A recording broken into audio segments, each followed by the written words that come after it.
Let's go. Game time. The standard is the standard. That's our motto. That's our creed. All right, everybody, welcome to the Better Baby Daddy podcast. I am one of your co-hosts, John Laxman, And I am your other co-host, Kelly Burgess. and today we are joined by the positive and powerful Jared Collier. My man, how are you How you doing doing, today, man? and what brings you to the Better Baby Daddy podcast? Oh man, just first of all, thank you guys for having me. Just wanting to be a part of the fellowship. You guys are breaking bread and talking, and it's very interesting, man. You know, I know you personally, so just seeing you develop and grow. It's a long time friend, man. Just wanting to be a part of it and chip in any way I can to give a little knowledge and wisdom and life experiences, maybe help somebody out. So Hey, There it is, I bro. appreciate it, man.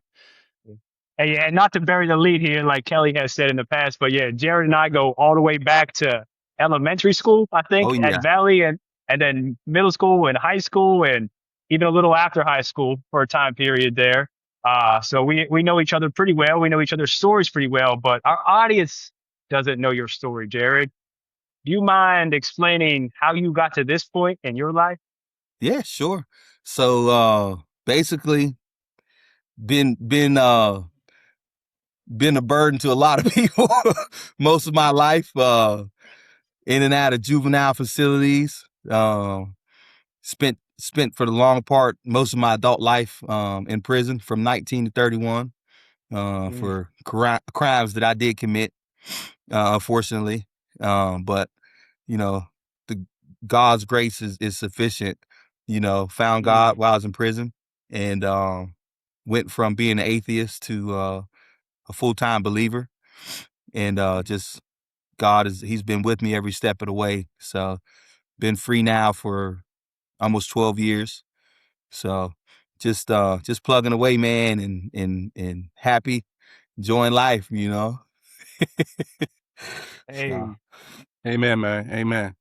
Yeah, I mean, quite a story. So you're originally from what area, just to kind of give the audience some context, and then So originally, I'm actually born and raised in Erie, Pennsylvania. I spent the better part of my life in a town called Natrona, Pennsylvania. It's right on the outskirts. Yeah, you better believe it, man. Outskirts of Pittsburgh, man. So come from there, small town, youngest of 9. So I'm the baby. Used to having things my way. Hey,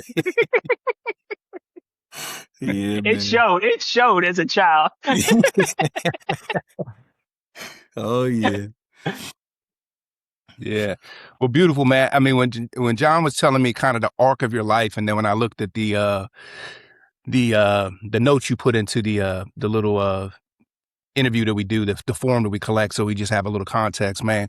What an amazing story, and what a just story of redemption, of hope, of just like you said, God saying, "Hey, I'm not done with you. We're gonna go through some things. You know, Yeah. we're gonna go through some off road, like Don John I like to say. We're gonna take you off road for a little bit, but I'm gonna be in the car with you. But we getting back on the HOV eventually." Um, Talk a little bit about what that just kind of, man, you said you were atheist and then all of a sudden you heard and some things switched. So, because that affects what happens after you get out of prison, right? So explain a little bit about that transformation inside. Yeah. So I actually growed up in the church. My mother, she used to drag us to church every Sunday, and she didn't play. You know, she was spot on with it. You're gonna be up, you're gonna be on time, you're gonna go to church. And so I did know God, but I never really believed and accepted the principles of, of Christ. And when I went to prison, I was about 4 years in, still self-proclaimed atheist. It kind of got worse. Just mad at the world, and not really wanting to hear anything. I actually spent 4 years in Pennsylvania prison, and I got extradited to Florida, where I sat in the county jail, facing 5 life sentences. And my plea bargain was life. You know, they said, well, either you're going to take this life sentence or we're going to go to trial, and you're going to get 5. So that was my dilemma. But I was in the county jail in that situation for about 18 of those months. And there was a guy there. His name was David Johnson. God bless David Johnson. He used to tell me all the time, he's like, man, come to church with me, man. And they had church out like in the gymnasium. And I tell him crazy things like, I'm Jesus. I'm not going to church, that sort of thing there. I question everything that he said and try to refute, what he's tried to help me with. I did that for about 18 months. And, eventually I said, you know what? I'm going to come out there. I'm going to come out there with you. So I went out there, and at this time, like my family life communication was like very, very far and in between. Like I said, I was already down for about 4.5 years at this time. And I went out there, and the first thing the pastor said before he even started the service, he said, there's somebody here that doesn't believe in God. Mm. And he said, if that's you, I want you to go back to your cell tonight, and I want you to ask God to do something that only he can do. Mm. That way you know that he's real. So I went back to my cell that night and I prayed to God. I said, God, if you really real, if you really real, I want you to put my family back in my life. And he heard my prayer. So before the month was out, all of my brothers and sisters, minus one, they sent me a group letter, just proclaiming how much they love me and they miss me. And I couldn't refute it, man. I know it was God. So from that point, I started, leaning towards, the word of God, and I started reading my Bible, ended up surrendering my life to God. And, yeah, man, just laid it down, So I like to say it was, pieces and cream from then on, but it Hey. wasn't, Real talk. Hey, Yeah, I didn't know that was just the beginning, Yeah. really swimming upstream. So, hey, yeah, hey, but you swam, man. And, thank goodness, like you said, thank goodness for, his name was David Johnson. David Johnson. Yeah, for persisting with you in that process, understanding that, man, we're all a work. That's why John and I started this podcast, is because we understand that we're all a work. But thank goodness that your ears were open and you had eyes to see it, ears to hear, as you like to say in the word, Yes, right? sir. Absolutely. Yeah. So you still got some time in. So you made this decision. You still got some time in to ride out, and then you come out and you got a fresh start. And so walk me through, because I don't know the story as well as John. So walk me through. You're out, and now, all the other blessings and adjustments have to take their course. Yeah. So before I got out, I'm gonna back up just a hair, because I think that one of the hardest things to do, is change in front of people that seen you one way, and then have to change in front of them people. So I was, like I said, I like to say it was all peaches and gravy, when I did that, but in actuality, I still sold drugs in prison. And I still did all type of things. I fought, did a lot of time in confinement. But I still had God moving in my life and working in my heart, and, just kind of cleaning my cup out, So one of the things before I got out, God had told me that I was going to go all over the world and preach prison ministry. He's going to send me into prisons all around the world. And I held on to that. And so I had, fast forward, I'm about a year before I was supposed to get out. I had put my home plan in, get it approved and all that stuff there. And I didn't really know where to go, so I prayed to God. I said, God, where do you want me to go? Just close doors if you don't want me there. Well, he actually closed every door in Pennsylvania. I wasn't allowed to go to Pennsylvania. At the time, I had a brother in Oregon, and he, I tried to go there. They shot that down. And my sister had moved to Charlotte in between this time. And, she was like, Jerry, you should come to Charlotte. I got this new church that I'm going to, and it's pretty cool. I think you would like it. Well, lo and behold, that's the only plan that got approved, was me to go to Charlotte, North Carolina. So that's how I ended up down in Charlotte. I had got out. on August 15th, 2005, which was a Saturday. And my sister took me to church the next day, and ironically, it's not ironic, it's only by the grace of God, he was preaching on the story of Joseph, how Joseph spent 13 years in prison, and he Hey, didn't make the headline. And he said, neither should you. And so I just felt like that was confirmation, that this is where God wanted me to build at. And yeah, like I said, I've been free now for about 12 years. And I haven't looked back, man. hey, Mm, mm, mm, mm. powerful, man. Man, it's Wow. just hearing that. Like, even though I know a lot of that, Jared, like I don't know some of the finer details because we don't communicate as much as we did when we were younger. Because Yeah. you live in Charlotte and I live up here in DC. But man, like in the pre-show, he said, "Listen, I ain't even supposed to be here. Hey. I ain't No. even supposed to be here, man." And so I want to walk back a little bit because what we do on our platform is really try to reach men and fathers, and neither of us, Jared, had fathers in our life consistently. You think that lack of consistency from a father played a role in what happened or occurred in your life later on? Oh yeah, most definitely. So Yeah. yeah, that definitely was it. So being the youngest of nine, six older brothers or five older brothers, it was kind of like I was trying to find my purpose, trying to fit in, and it was kind of hard because I didn't know who I was.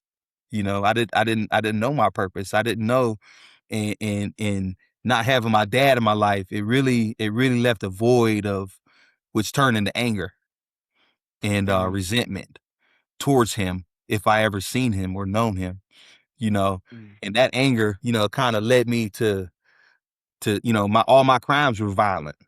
So, you could mhm, see, the path. Sometimes you don't really know what drives you until you actually have to sit down and deal with you, you know. But looking back, 2020 hindsight, I definitely could say that, not having my dad in my life, it definitely it led me down some dark roads. Yeah, for sure.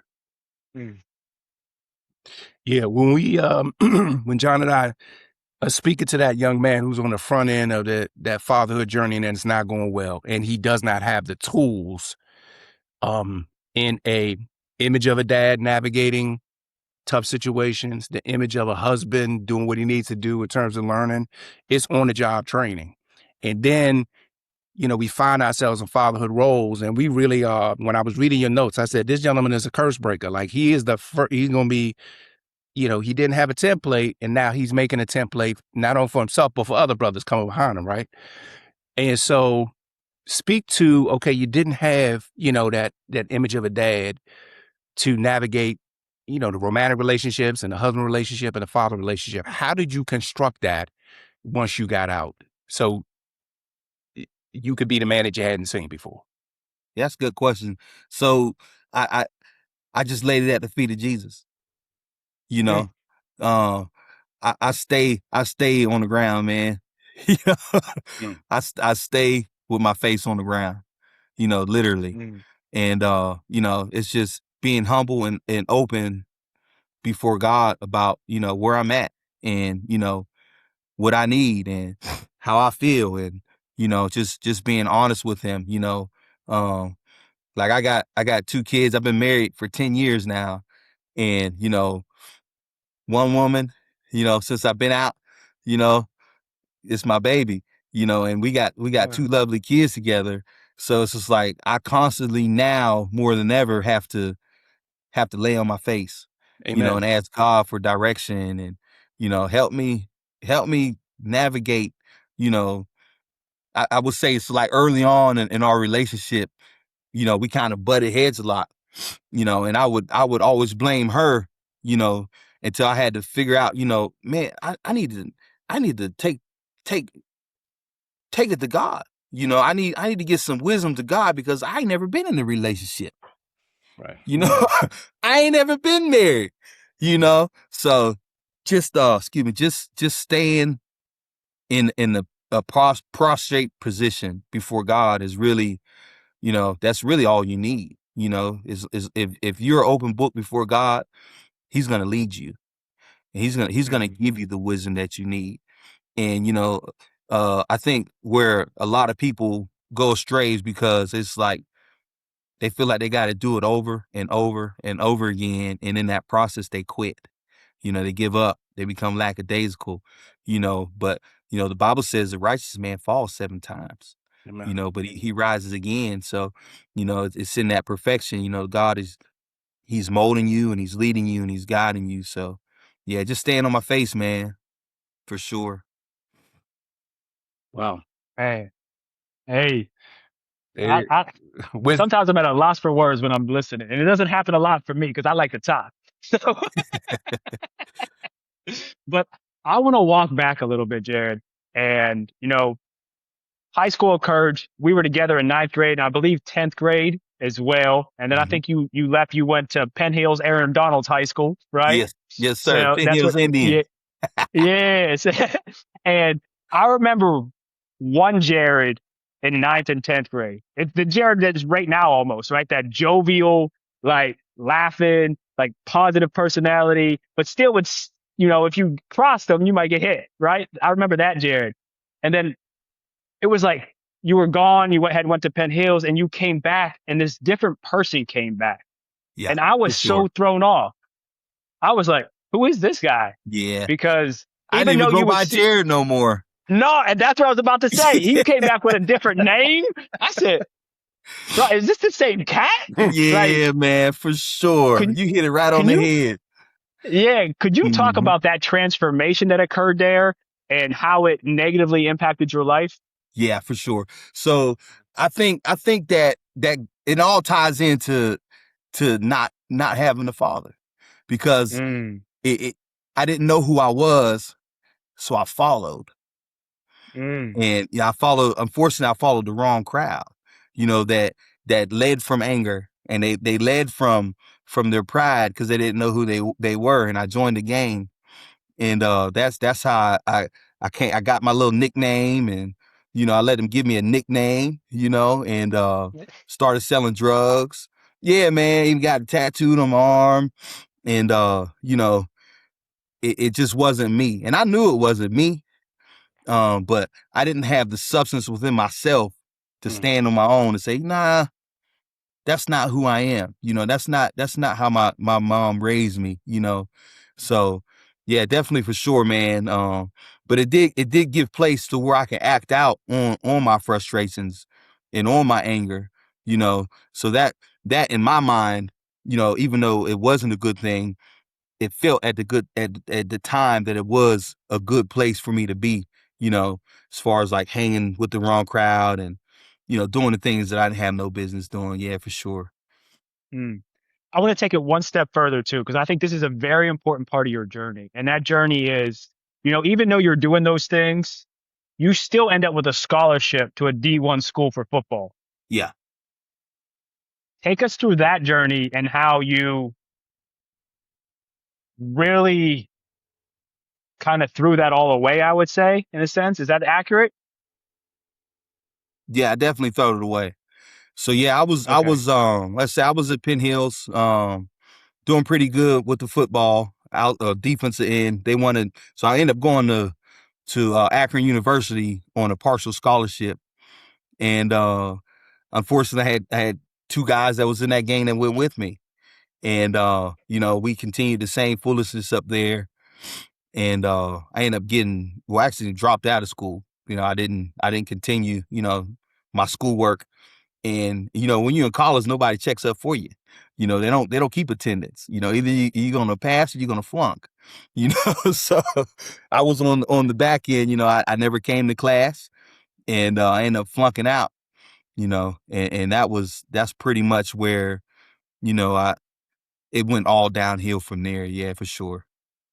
Mm. Yeah, it wasn't too much longer after it actually that I went to prison and caught my case, when I did leave college. But yeah, I was talented, but mentally I wasn't talented at all. You know, so Hey, Mm. I wasn't ready for it. Hey, yeah, that's straight truth, man. And um, it's a privilege God gives us to be able to look back on our lives and see Yeah. the moves we made that put us in a certain trajectory. And man, the grace to be able to be presented with another opportunity to make that thing right. Can't never walk everything back because, like my dad used to say, you pick up one end of the stick, you pick the other end up. So, choices have consequences, but you certainly can redeem yourself. And so, you've done that, man, so just a lot of wisdom there. And that's what we want guys to know. Is like, hey man, wherever you are on this path, there's always a choice uh to course correct or go full throttle in the right direction. Either way, That's right. so it's a beautiful thing. I'm interested in your stories. As I was getting back into your notes again, man, you are 10 toes down about being a dad, want to dive into being a husband because that's a tough thing. On the best of days, our wives can be mysterious. How we have, I'll just Man, say that. likely. We love them, but they're a different creature than us. When they become mothers, they change again. And so Correct. that whole thing of understanding, that the fair sex is a thing. And I couldn't have done it without dudes around me to help, me say, hey, Kay, you might look about this way, bring some flowers home. When she's saying this, she's really saying this, pay attention, So I had to have that tribe of older cats around me to help me navigate things, well. What helped you as you stepped into that husband role? You said there was some head knocking before and you prayed. Were there any other, older men that you leaned on, or what else helped you besides, not to Yeah. poop So the prayer, but was yeah, there anything else that helped you? yeah. So I had so I also live by this motto that you should have someone under you that you're bringing up. You should have somebody that's on the same level as you that you could relate to and talk with, and you should also have someone in your life that you grow from. So I had a guy. He's been like another father to me. He's a pastor. His name is Pastor Bob Wren out of Jacksonville, Florida. The same guy I was telling you about that got me to go to church. He actually hooked me up with this guy. So we've been riding from then on to this day. He's very influential in my life. And so I kind of knock his brain about a lot of different issues. He's been married for I think about 62 years.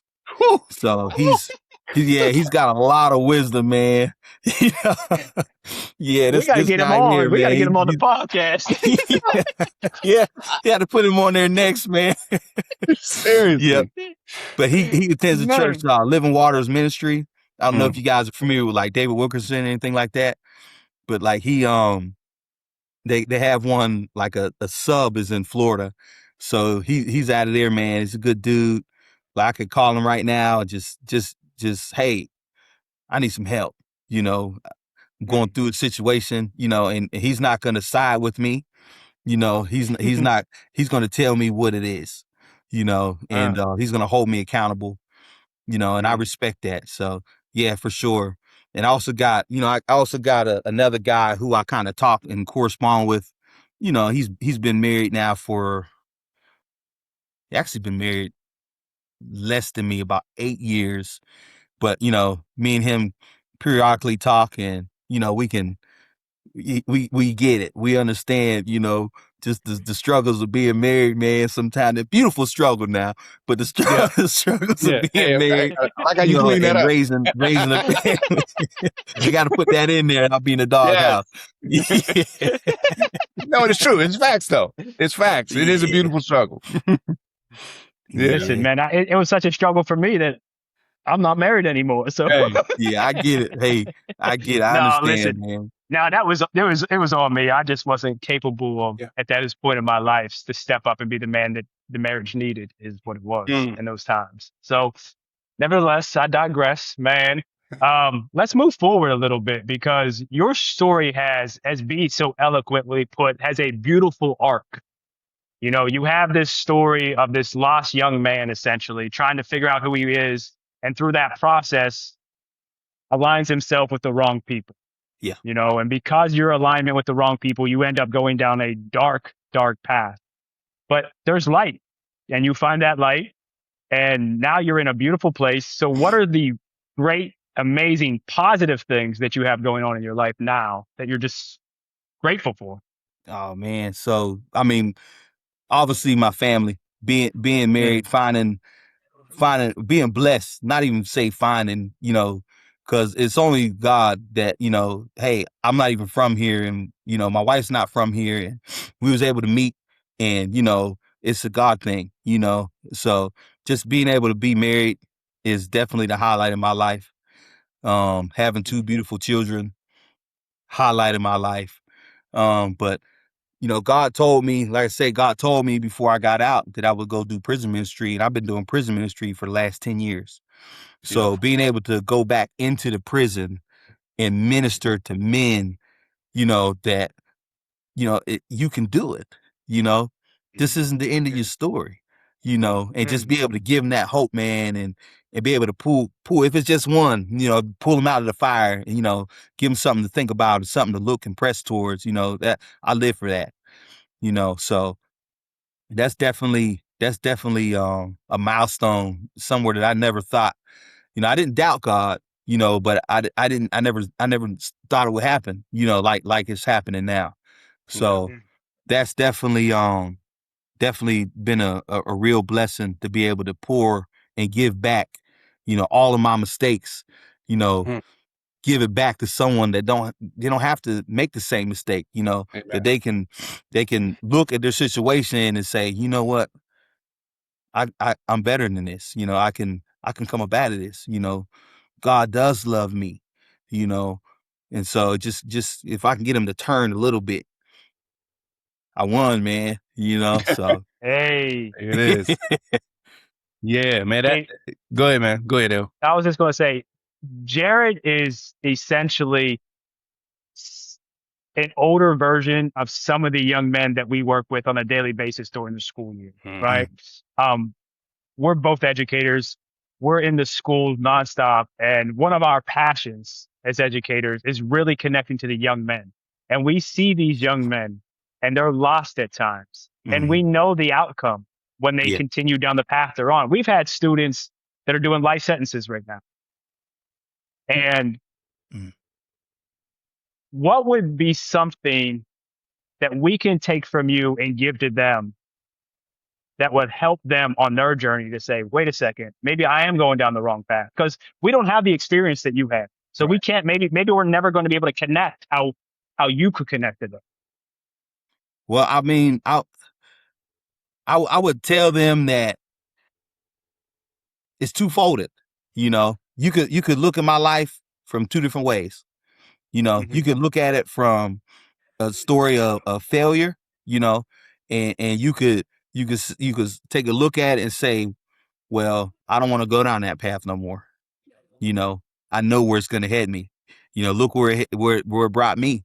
You know, or you could look at it and say, you know what, I want the other half.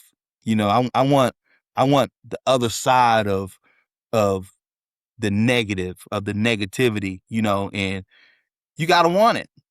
You know, you got to be honest with yourself, and you got to want it. My mom has a saying, you know, let a fool run down fool's hill. You know, they'll come back up. but you got to run down fool's hill. You know, and when you finally run down there, you see there ain't nothing down there, man. Yeah. You know, you got to deal with you. You know, so a lot of times, you know, we can't save everybody. You know, but we can enlighten the people that, you know, that we come across, you know, and put it out there, you know, exactly what it is.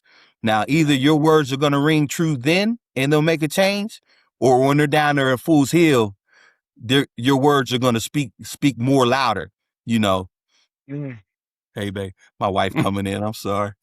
Hey, It's all good. Listen, listen, man, it happens, but we've had children on here and everything. It don't matter. Okay. You need a little commercial break to go ahead and greet the queen correctly, Yeah, man? let me get a commercial break real quick. Let Go me ahead, help her bro. get the baby out of the car real quick. She's getting home, running around. So, Go give me ahead, one bro. second, okay? Absolutely. Ain't no Absolutely. thing. Man, what a blessing, man. Bro, I'm telling you. Wow. What a story. Yeah. I love these no excuse guests, meaning when you look at their life and how they just get up off the mat, you just got to keep your mouth shut and do your job. Like Bro, you have no excuse. none. None. So, My man was facing 5 life sentences. yo, and then Florida's like, look, And Florida, yeah, Florida's it's the like, worst spot. Like that in Texas. they like, look, you want 1 or you want 5? Because you go ahead and go to trial if you want to. For him to have the faith to go ahead and go to trial and do got what he got, hey, but man, just a just a beautiful soul and a beautiful story, man. Crazy. Man. But no excuses. Been a couple people on here recently be like, hey, you got no excuse. And yeah, like when you think back to what's his name? Stephen, the author, Cooper. the guy from Kent, Cooper. Yeah. Yeah. No excuses. No No excuse. excuses to be a dad. None. None. Yeah. So All right, I'm There back. you go. that's All right. there we go. Hey, Hey. don't let it be said that Better Baby Daddy Club gonna get in the way of happy marriages, man. We know our place.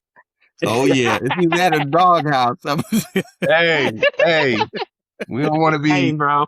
We don't want that review. So No, we definitely don't want to handle that or deal with that. yeah. So you were saying you were finishing up what you would say to, we teach 11, 12, 13, 14-year-olds, and we can see, when you got that young man who's so full of anger, he's just vacant. Like he hears you, but he is someplace else, or he has just tremendous outbursts. And you were making a really eloquent explanation of like sometimes you catch it early, or sometimes you catch the lesson later when the lesson is much louder. That's what we try to tell parents. Hey, a little phone call home from us or after school detention or, whatever consequence we can mete out is light compared to a life lesson where correct. your son is getting the full weight of it, mom, and there's nothing you can do about it. We're just trying to tell you, you need to course correct now because we've seen this. We got a lot of pattern recognition, 50 years of teaching. And so what would you say to parents who have a young man, and they're having a hard time wrestling, with him? We've had single moms on this podcast and they get to a point, strong women, great job raising sons. And to a woman, right, Elle? To a woman, they've said, it got to a point where I knew I needed to have either his dad or some men in his life. What would you say to your mom or a household that's dealing with a young man that has, some of those issues you recognize aren't good? So I would tell them just that. If you have a good, so I'll speak it both ways. If you have a good support system as to where if she has an uncle or she has a father or someone that could be a good father figure to him, she needs to involve them in that, and bring him around and let him have precedence in that situation, don't try to coddle him, let that man be a man. Let him do what only men can do to young boys, because I think a lot of times, and my mom even did it, there was some good people that really could have helped me, along my way if she would allow them to be firm with me. And she protected me in that moment instead of allowing me to get that chastisement, even if it was a stern talking to, and just like, really, hey, you going down the wrong path, man. You need to really pay attention, and put me around those men as to where I can learn from them. I can look and see their life and say, I don't want to be like this no more, because the hardest thing for me growing up, like I said, I dealt with a lot of anger. I didn't know how to express it. I didn't know how to channel it, and I didn't have an out, and so unfortunately when I found the out, I can this person's scared of me. So I could be a bully, or, taking something from somebody that didn't belong to me, that gave me an out, So I didn't really have an out as to where I could say, I didn't have no one to come and say, have you ever thought about the reason why you're so angry is because you don't have your dad in your life? And let me struggle and wrestle with that. Really give it to me, the way that I needed it, that only a man can give. Because I mean, women are beautiful, they're beautiful, man, but it takes a man to raise a boy. It really does. I'm not saying that, a woman doesn't have a place in raising a boy. Of course, there's different sides that, a boy's going to get from a woman and a man, and so he needs both, so, and I'm just speaking particularly into young men, but of course, the daughters too. But, if you don't have, that community, just to where you can put them around people, positive people, whether it's a mentorship program or, I don't know about the Boys and Girls Club, I don't really know, but, a good pastor, something like that, that can really be, and let them have their way, then, it's harder to be able to reach them because she can only say so much, she can only do so much, so I definitely would tell her that for sure. I mean, that's great advice. We've run into that a lot with a lot of our guests, where they echo the same feeling that we have, that it takes a man to raise a boy. And I'm of the mindset, I have 2 young daughters, and it takes a woman to raise a young girl. Like, I have primary physical custody of my youngest daughter, but there are things that I'll just simply never be able to relate to her with. It just is. I'm a man, she's a little girl. So I need to make sure her mother's as involved as possible. And there are women in her life that can help her on that journey. Correct. And I'll say So another thing too. Go ahead. Yeah. I'm sorry. I'll say another thing to piggyback off what you're saying.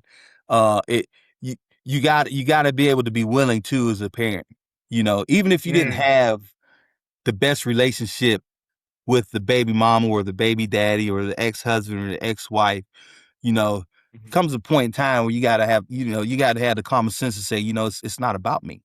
Yeah. It's about our child, Yes. and be willing to let that other half, raise, because you said it, I don't know if you caught it, but you said it, I, I can't do it by myself. There's certain things I can't teach my daughter. I need her to be able to do it, and I feel like a lot of times, just from the stories that I hear, I'm not going to put it on all women because, all women is different.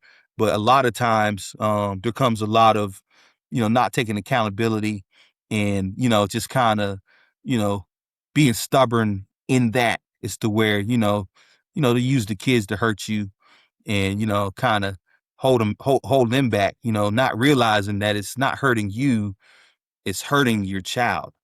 Yeah. So yeah. Man, that's it. It sounds like you would be a great baby daddy. Luckily, you don't have to deal with that, though. Amen. Hopefully I'd never have to experience it. Hey, you hope so too, brother.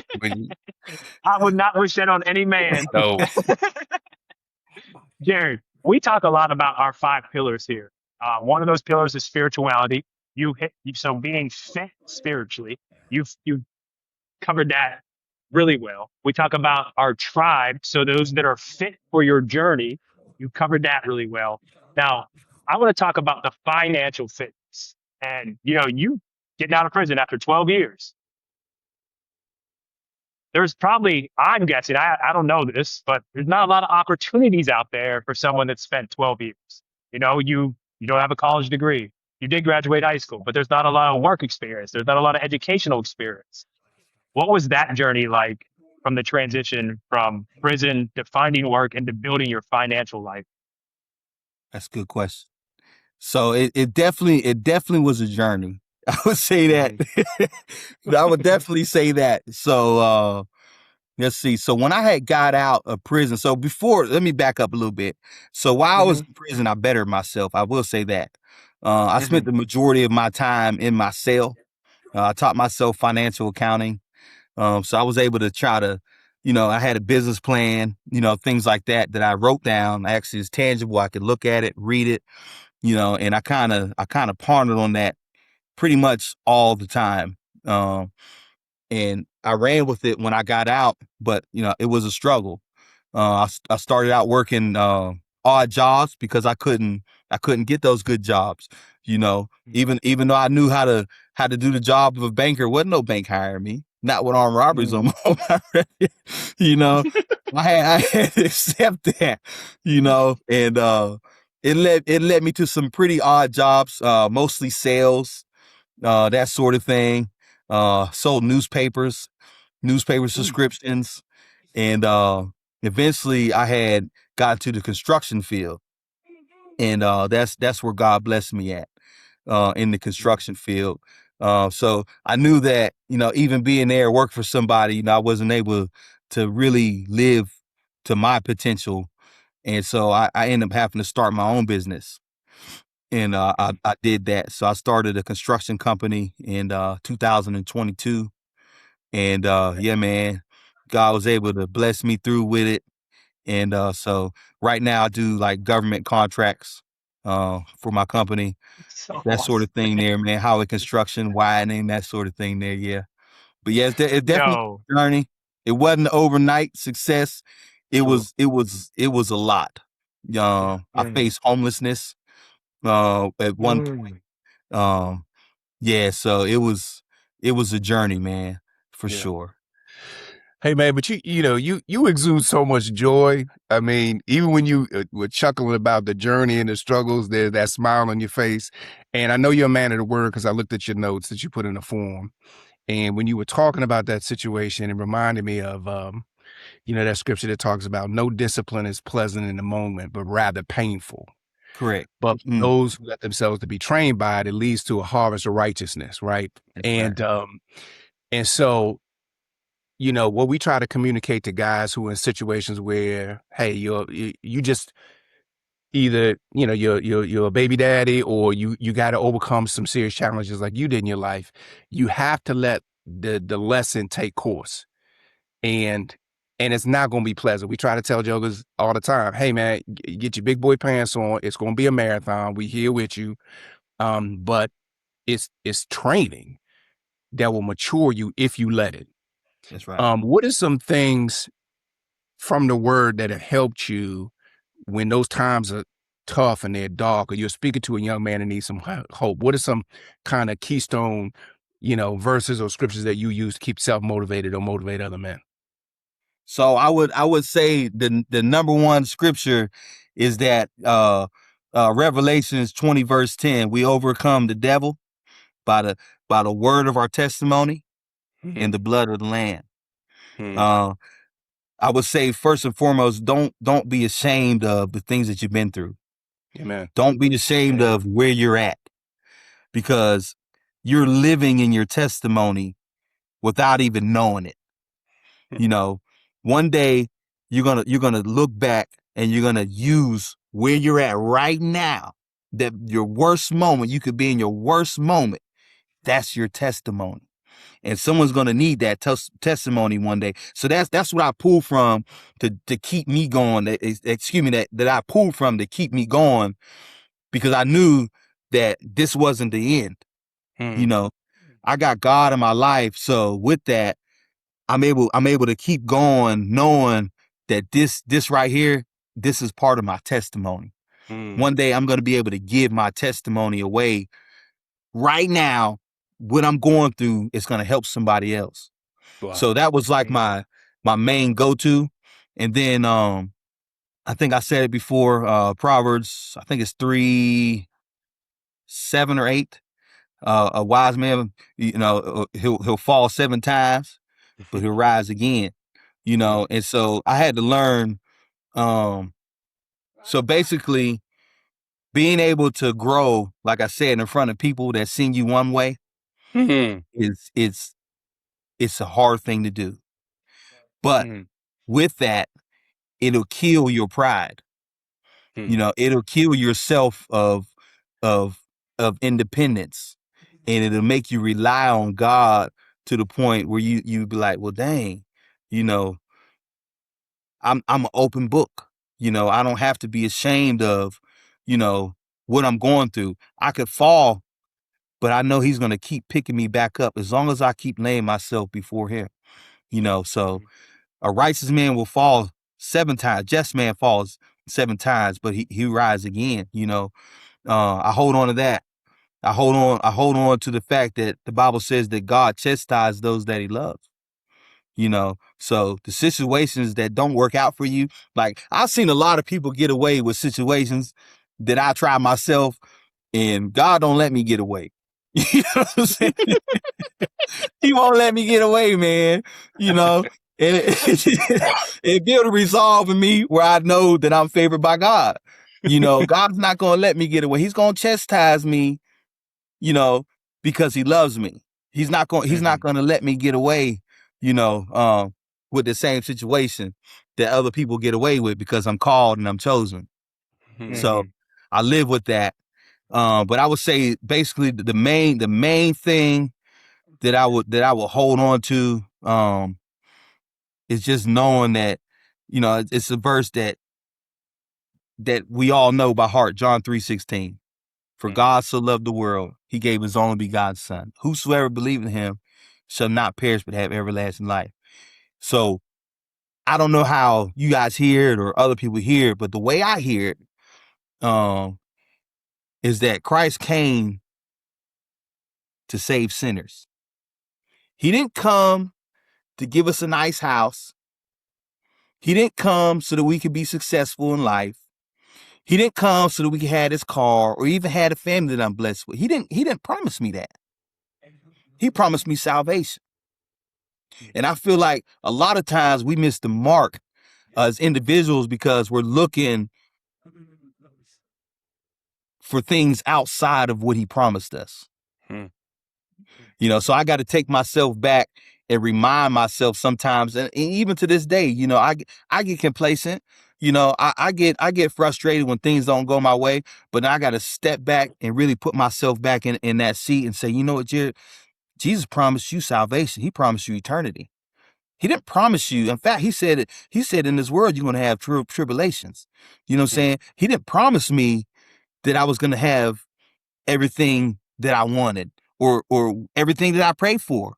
You know what I'm saying? He didn't promise me that. You know, in fact, he let Lazarus die, you know, to kill that notion for Mary. You know what I'm saying? So it's just reminding myself of that verse, man. It kind of keeps me grounded, you know, and just like, you know, everything that he does give me is a blessing, but he don't owe me that, you know. He don't owe me that, you know. So if you don't do anything else for me, God, you did it already. You know, my name's in the book, man. You know, so I'm good with that. You know, and that's what was able to help me get, you know, through a year of homelessness. That was what, you know, carried me through prison, you know, just not being able to, you know, and I've had a lot of bad times, you know, in prison. You know, I didn't have, you know, the best, you know, I didn't have, you know, a lot of people sending me money. You know, I took a job, you know, so I can go and collect soap from people, you know, that they leave in the shower just so I can have soap, take a shower with it at times. You know what I'm saying? So I didn't have, you know, but I always had the notion, you know, say, you know, God didn't promise me that I have no soap. You know, he didn't promise me that, but he did promise me that I have salvation through his son, Jesus Christ. You know, so that's what kind of kept me grounded. You know, even to this day, you know, I hold on to that verse, you know, and that's just as how I kind of look at it, you know, out of that perspective. So That's beautiful. Man, that's tough to follow up, Jared. It really is. Hey, all right, time to take a Listen, collection, man. Time man. for the verses to come out. What I hear from that is everything is icing on the cake from you. Okay. Like whatever happens tomorrow, whatever happens tonight, you are thoroughly and completely grateful for every single thing that happens. That's Oh, what I yeah. hear Oh yeah, when you talk about that. even the And bad. yes, absolutely. You Yes. know, Yeah. Yeah. And you could it look puts at things in things. perspective for me. Yeah, Yeah, I was just gonna say real quick, and then I'll let y'all go. It, I really spend a lot of time trying to be grateful or focusing. I hate the word trying, but focusing on being grateful for the things around me. And just hearing you speak there, I want to step back and find the minute, tiny things that I'm missing that are all around me Yeah. that I could be grateful for as well. Because I'm Oh yeah. grateful for my house, I'm grateful for my car, I'm grateful for my kids. But on a simplistic level, there's other things that I'm missing. And we all miss it. We're all guilty of it. Yeah, You know, yeah. we can't see air, but we thankful There we for it. go. You know what I'm saying? So, you know, we can't, the Bible says, the heavens and earth declare the glory of God, Mm. and so it's just like, just for instance, this cup right here in America, we don't think about this cup. We just get the cup out of the cupboard, we use it, we drink it, we wash it, we put it down. In different countries, people living, they die for that cup. They would die to be able to have the material to make this cup. They would love to be able to just go to the fridge and get some ice water and, but they're in a different country, drinking mud water. They don't have no filters. They got to worry about, if they put their head down there too long, there's a crocodile going to bite them. You know what I'm saying? So it's just like, I always try to keep that in mind, man. It's just, there's always somebody that's got it worse than me. There's always somebody that's less fortunate, and I know this because I was there. I was there, man. So, I mean, you know how we growed up, man. You already know, man. Hey, I was just thinking, we were so poor, Jared. When we would play basketball, I could remember the bottom of your shoe falling off and your toe being out. And Still scorching y'all, still frying y'all jokers. Well, we was going through it. You hear me? One toe. Duct taping that thing back together, man. Having Protex in school, you got to lick and put it on your shoe so you can't slide on the doggone on the hardwood floor. The gymnasium floor. Oh yeah, man. Man, listen, I spent so much time at the court, Jared. Like I was there every day because I didn't want to be in the house because the house, like Natrona homes weren't the nicest places. For real. Even if it was your family, even if it was your home, it just, it wasn't the nicest place to be in all day. Not a nice place to be. No, it wasn't, man. Yeah, man. So, yeah. Woof. There's a lot of things we could look back on and just be humble, be thankful, man. Yeah. And I've learned too, because, I always wasn't like this. I would get mad because things wouldn't go my way, and I finally had to start looking at it like, well, maybe my tire popped because God was trying to protect me from an accident. Maybe I didn't get this job because I wasn't ready mentally. Someone would have did something to cause me to step outside my marriage. You know what I'm saying? We don't know, so it kind of gave me a different perspective to look at things and say, you know what? In all things, give thanks. In all things, give thanks, no matter what it is, because we don't know. Only God knows, So we'll get to read that book at the end, So. Right. Hey, I love just one last just thank you for when you were a little while back when you were talking about how at your lowest moments realizing God is going to use that testimony. He does not waste anything in our lives. The fact that we're breathing, we have material for hope for somebody else and for ourselves. So that's a great reminder, man. I mean, you spoke to my soul with that one, man, because sometimes, we're speaking to an audience that has obviously made mistakes, compounded mistakes. John and I talk about that a lot in our podcast. We made a mistake and doubled down on the mistake instead of walking it back. Triple down, quadruple down. Yeah, triple down. I'm one of them cats. Push the whole house in. And only God can say, I'm going to take that mess that you gave me and we going to watch me work it. You know, got had the right heart posture. You can't, be proud about it. You got to go ahead and own that thing, repent. But he is able to use those things, Oh and yeah. it's a miracle. So it's a great reminder hearing that, in the eloquent way you put that. So I just got one last thing I want to ask you. As we talking to dads, what's one thing you want to be remembered by your kids as a father? You want them to That's a remember good you in question. what way? I would say a man of God, a man after God's heart. I want my children to know that their dad loved God, loved their mother correctly, and loved them and gave them an example to live by. More like a charge. Something that they can hold. Something that's tangible that they seen, not just through talk, but the way that I lived. Mm, How to serve people, and not look for nothing in return. mm, You know, um, just to be a light. Yeah, that definitely for sure. If I could do that, and my children, could grow up to love God and be good people, man, I won. I won at life, man. mm, It's all worth it. So uh, yeah, Hey, that's legacy, bro. That's legacy right yeah, there. Yeah. thanks. Man, I ain't got nothing more for you, Jared. It's been a ah, beautiful experience, man. I mean, I think we could probably go on for another 2 hours, but I know for you got little real. ones, and